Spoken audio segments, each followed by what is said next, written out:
स्वाहा और स्वधा रूपी अग्निदेव की दो पत्नियां हैं। अभी हम हवन करने बैठे थे ना, तब क्या बोल रहे थे? स्वाहा। आप विचार करो कि यह 33 कोटि के देवी देवता है, 33 प्रकार के देवी देवता है। हम आहुतियां प्रदान करते हैं, कितनी आहुतियां? 1000 आहुतियां प्रदान कर देते होंगे, 10,000 आहुतियां प्रदान कर देते होंगे, पर देवता कितने हैं? करोड़ों की संख्या में।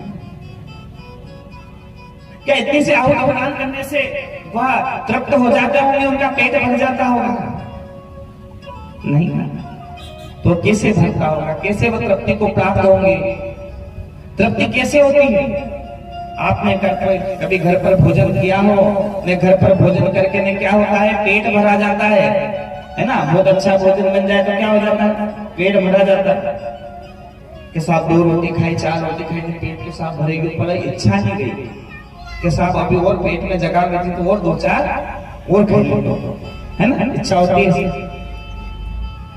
यह इच्छा होना बंद हो जाए कि एक रोटी ही खाई हो कि साहब बस अभी तो पेट में जगह नहीं है, अब खाने का मन नहीं है, तो उसे क्या कहा जाता है? तृप्त होना। कि तृप्ति वही कि अबे भले एक रोटी खाई है पर पेट में अबे नहीं खाई सके। तो भगवान उसी तरह तृप्ति को प्राप्त हो सके। ऐसा नहीं क्या भोजन करना कि भोजन कर लिया पर फिर भी इच्छा हो रह जाए।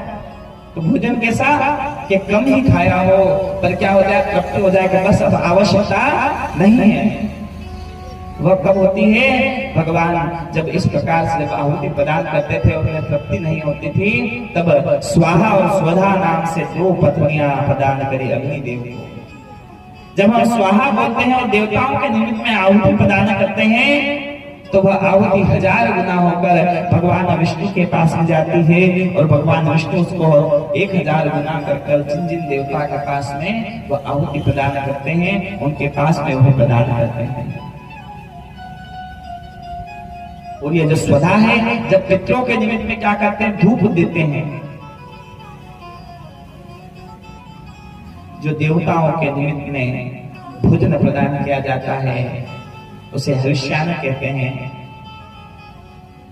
और जो पितरों के निमित्त में पिंडादान इत्यादि कर्म प्रदान किए जाते हैं, धूप दीप प्रदान किए जाते हैं, इनमें स्वधा का उच्चारण करके इन्हें प्रदान किया जाता है।